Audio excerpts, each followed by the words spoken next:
ओम श्री सीतारामचंद्राभ्यां नमः। श्रीमद् वाल्मीकि रामायण बालकांडम पंचषष्ठीतमः सर्ग यानी सर्ग 65। इस सर्ग में विश्वामित्र की घोर तपस्या, उन्हें ब्राह्मणत्व की प्राप्ति तथा राजा जनक का उनकी प्रशंसा करके उनसे विदा ले राजभवन को लौटना। अथ हैमवतीं राम दिशं त्यक्त्वा महामुनिः पूर्वांग दिशमनुप्राप्य तपस्तेपे सुदारुणम। शतानंद जी कहते हैं, श्री राम पूर्वोक्त प्रतिज्ञा के अनंतर महामुनि विश्वामित्र उत्तर दिशा को त्याग कर पूर्व दिशा में चले गए और वहीं रहकर अत्यंत कठोर तपस्या करने लगे। मौनं वर्ष सहस्त्रस्य कृत्वा व्रतमनुत्तमं चकारा प्रतिमं राम तपः परम दुष्करम। रघुनंदन 1 सहस्त्र वर्षों तक परम उत्तम मौन व्रत धारण करके वे परम दुष्कर तपस्या में लगे रहे। उनके उस तप की कहीं तुलना न थी। पूर्णे वर्ष सहस्त्रे तु काष्ठभूतं महामुनिं विनर्बहु भिराधूतं क्रोधोनांतरमाविशत। 1000 वर्ष पूर्ण होने तक वे महामुनि काष्ठ की भांति निश्चेष्ट बने रहे। बीच बीच में उन पर बहुत से विघ्नों का आक्रमण हुआ, परंतु क्रोध उनके भीतर नहीं घुसने पाया। सकृत्वा निश्चयं राम तप आतिष्ठताव्ययम् तस्य वर्ष सहस्त्रस्य व्रते पूर्णे महाव्रतः। भोक्तुमारब्धवानन्नं तस्मिन् काले रघुत्तम इंद्रो द्विजातिर्भूत्वा तं सिद्धमन्नमयाचत।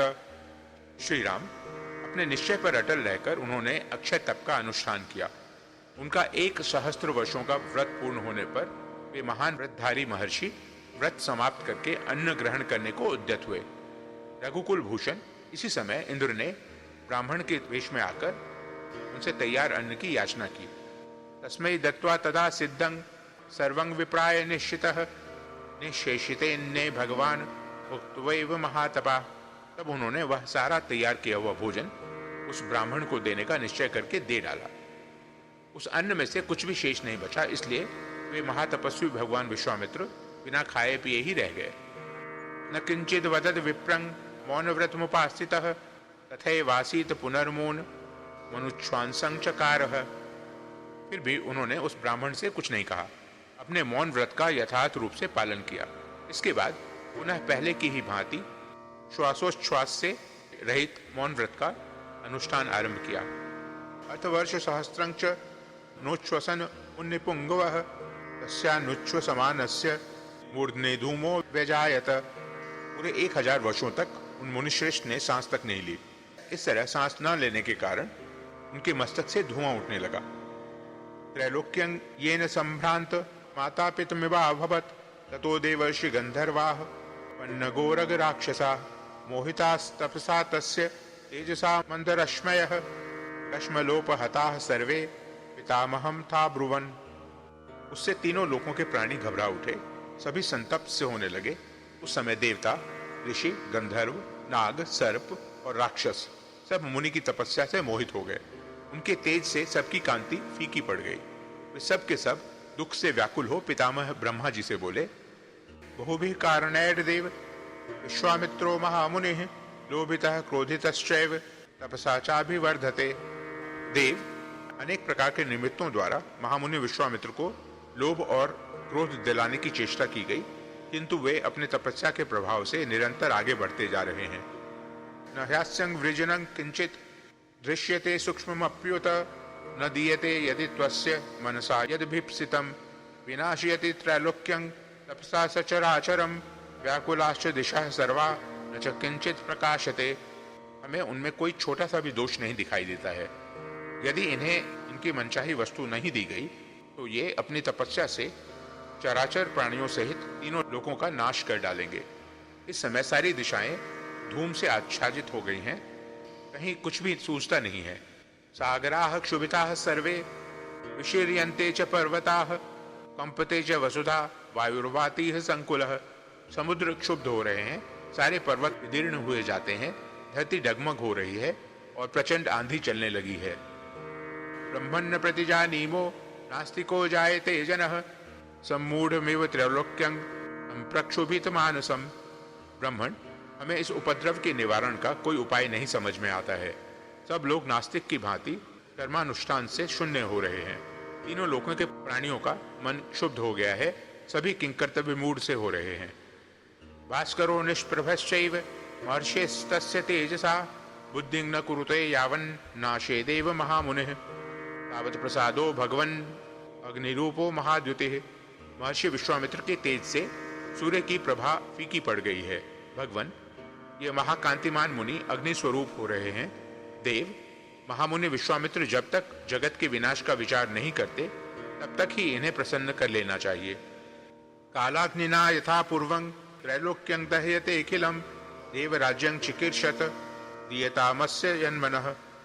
जैसे पूर्व काल में प्रलय कालिक अग्नि ने संपूर्ण त्रिलोकी को दग्ध कर डाला था, उसी प्रकार ये भी सबको जलाकर भस्म कर देंगे। यदि ये देवताओं का राज्य प्राप्त करना चाहें, वह भी इन्हें दे दिया जाए। इनके मन में जो भी अभिलाषा हो उसे पूर्ण किया जाए। ततः सुरगणाः सर्वे पितामह पुरोगमाः विश्वामित्रं महात्मानं वाक्यं मधुरमब्रुवन्। तदनंतर ब्रह्मा आदि सब देवता महात्मा विश्वामित्र के पास जाकर मधुर वाणी में बोले, ब्रह्मर्षे स्वागतं तेस्तु तपसा स्मस्तुतोषिताः ब्राह्मण्यं तपसोग्रेण प्राप्तवानसि कौशिक। ब्रह्मर्षि, तुम्हारा स्वागत है। हम तुम्हारी तपस्या से बहुत संतुष्ट हुए हैं। कुशिक नंदन, तुमने अपनी उग्र तपस्या से ब्राह्मणत्व प्राप्त कर लिया है। दीर्घमायुश्च ते ब्रह्मण ददामि समुरुद्गनः स्वस्ति प्राप्नुहि भद्रं ते गच्छ सौम्य यथा सुखम। ब्राह्मण, मरुदगणों सहित मैं तुम्हें दीर्घायु प्रदान करता हूँ। तुम्हारा कल्याण हो सौम्य, तुम मंगल के भागी बनो और तुम्हारी जहाँ इच्छा हो वहाँ सुखपूर्वक जाओ। पितामह वचः श्रुत्वा सर्वेषां त्रिदिवौकसां कृत्वा प्रणामं मुदितो व्याजहार महामुनिः। पितामह ब्रह्मा जी की यह बात सुनकर महामुनि विश्वामित्र ने अत्यंत प्रसन्न होकर संपूर्ण देवताओं को प्रणाम किया और कहा, ब्राह्मण्यं यदि मे प्राप्तं दीर्घमायुस्तथैव च ओंकारोऽथ वषट्कारो वेदाश्च वर्यन्तु माम्। क्षत्रवेदविदां श्रेष्ठो ब्रह्मवेदविदामपि ब्रह्मपुत्रो वसिष्ठो मामेवं वदतु देवताः यद्देवं परमः कामः कृतो यान्तु सुरर्षभाः। देवगण, यदि मुझे आपकी कृपा से ब्राह्मणत्व मिल गया और दीर्घ आयु की भी प्राप्ति हो गई, तो ओंकार, वषट्कार और चारों वेद स्वयं आकर मेरा वर्ण करें। इसके सिवा जो क्षत्रिय वेद यानी धनुर्वेद आदि तथा ब्रह्म वेद यानी ऋक् आदि चारों वेद के ज्ञाताओं में सबसे श्रेष्ठ हैं, वे ब्रह्मापुत्र वशिष्ठ स्वयं आकर मुझसे ऐसा कहें कि तुम ब्राह्मण हो गए। यदि ऐसा हो जाए तो मैं समझूंगा कि मेरा उत्तम मनोरथ पूर्ण हो गया। उस अवस्था में आप सभी श्रेष्ठ देवगण यहाँ से जा सकते हैं। ततः प्रसादितो देवैर वशिष्ठो जपतांगवरः तथ्यं चकार ब्रह्मर्षि रेवमस्त्विति चाब्रवीत। तब देवताओं ने मंत्र जप करने वालों में श्रेष्ठ वशिष्ठ मुनि को प्रसन्न किया।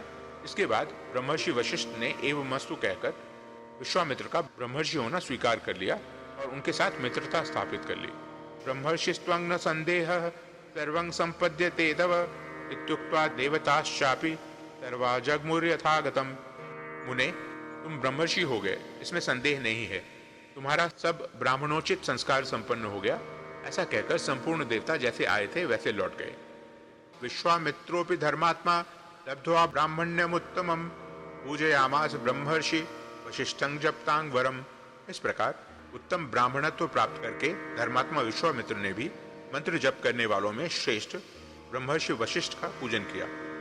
कृतकामो महिं सर्वा शचार तपसि स्थितः एवं त्वनेन ब्राह्मण्यं प्राप्तं राम महात्मना। इस प्रकार अपना मनोरथ सफल करके तपस्या में लगे रहकर ही वे संपूर्ण पृथ्वी पर विचरने लगे। श्री राम इस प्रकार कठोर तपस्या करके इन महात्मा ने ब्राह्मणत्व प्राप्त किया। एष रामो मुनिश्रेष्ठ एष विग्रह वांस्तपः एष धर्मः परो नित्यं वीर्यस्यैष परायणम्। रघुनंदन, ये विश्वामित्र जी समस्त मुनियों में श्रेष्ठ हैं। ये तपस्या के मूर्तिमान स्वरूप हैं, उत्तम धर्म के साक्षात विग्रह हैं और पराक्रम की परम निधि हैं। एवं मुक्त्वा महातेजा वीर राम द्विजोत्तमः शतानंद वचः श्रुत्वा राम लक्ष्मण सन्निधौ जनकः प्रांजलिर्वाक्य मुवाच कुशिकात्मजः। ऐसा कहकर महातेजस्वी विप्रवर शतानंद जी चुप हो गए। शतानंद जी के मुख से यह कथा सुनकर महाराज जनक ने श्री राम और लक्ष्मण के समीप विश्वामित्र जी से हाथ जोड़कर कहा, धन्योस्म्यनुगृहीतोस्मि यस्य मे मुनिपुंगव यज्ञं काकुत्स सहितः प्राप्तवानसि कौशिक पावितोऽहं त्वया ब्रह्मण दर्शनेन महामुने। मुनि प्रवर कौशिक, आप कुकुत्स कुल नंदन श्री राम और लक्ष्मण के साथ मेरे यज्ञ में पधारे, इससे मैं धन्य हो गया। आपने मुझ पर बड़ी कृपा की। महामुने ब्रह्मण, आपने दर्शन देकर मुझे पवित्र कर दिया। गुणा बहुविधा प्राप्ता स्तव संदर्शनान्मया स्तरेण च वै ब्रह्मण कीर्त्यमानं महत्तपः श्रुतं मया महातेजो रामेण च महात्मना सदस्यैः प्राप्य च श्रुतास्ते बहवो गुणा सदः श्रुतास्ते बहवो गुणा। आपके दर्शन से मुझे बड़ा लाभ हुआ, अनेक प्रकार के गुण उपलब्ध हुए। ब्रह्मण, आज इस सभा में आकर मैंने महात्मा राम तथा अन्य सदस्यों के साथ आपके महान तेज यानी प्रभाव का वर्णन सुना है, बहुत से गुण सुने हैं। ब्रह्मण, शतानंद जी ने आपके महान तप का वृतांत विस्तार पूर्वक बताया है। अप्रमेयं तपस्तुभ्य मप्रमेयं च ते बलम अप्रमेया गुणाश्चैव नित्यं ते कुशिकात्मज। कुशिकनंदन, आपकी तपस्या अप्रमेय है, आपका बल अनंत है तथा आपके गुण भी सदा ही माप और संख्या से परे हैं। तृप्तिराश्चर्य भूतानां कथानां नास्ति में विभो कर्म कालो मनिश्रेष्ठ लंबते रविमंडलम। प्रभो, आपकी आश्चर्यमयी कथाओं के श्रवण से मुझे तृप्ति नहीं होती है, किंतु मुनिश्रेष्ठ, यज्ञ का समय हो गया है, सूर्यदेव ढलने लगे हैं। श्वः प्रभाते महातेजो द्रष्टुमर्हसि मां पुनः स्वागतं जपतां श्रेष्ठ मामनुज्ञातुमर्हसि। जप करने वालों में श्रेष्ठ महातेजस्वी मुने, आपका स्वागत है। कल प्रातः काल फिर मुझे दर्शन दें, इस समय मुझे जाने की आज्ञा प्रदान करें। एवं मुक्तो मुनिवरः प्रशस्य पुरुषर्षभम विससर्जाशु जनकं प्रीतं प्रीतं नास्तदा। राजा के ऐसा कहने पर मुनिवर विश्वामित्र जी मन ही मन बड़े प्रसन्न हुए। उन्होंने प्रीतियुक्त नरश्रेष्ठ राजा जनक की प्रशंसा करके शीघ्र ही उन्हें विदा कर दिया। एवं मुक्त्या मुनिश्रेष्ठं वैदेहो मिथिलाधिपः प्रदक्षिणं चकाराशु सोपाध्यायः सबान्धवः। उस समय मिथिलापति विदेह राज जनक ने मुनिश्रेष्ठ विश्वामित्र से पूर्वोक्त बात कहकर अपने उपाध्याय और बंधु बांधवों के साथ उनकी शीघ्र ही परिक्रमा की, फिर वहां से चल दिए। विश्वामित्रोपि धर्मात्मा सह रामः स लक्ष्मणः स्ववासमभिचक्राम पूज्यमानो महात्मभिः। तत्पश्चात धर्मात्मा विश्वामित्र भी महात्माओं से पूजित होकर श्री राम और लक्ष्मण के साथ अपने विश्राम स्थान पर लौट आए। इत्याशय श्रीमद् रामायणे वाल्मीकिये आदि काव्ये बालकांडे पंचषष्टितमः सर्गः। इस प्रकार श्री वाल्मीकि निर्मित आर्ष रामायण आदि काव्य के बालकांड में 65वां सर्ग पूरा हुआ। ओम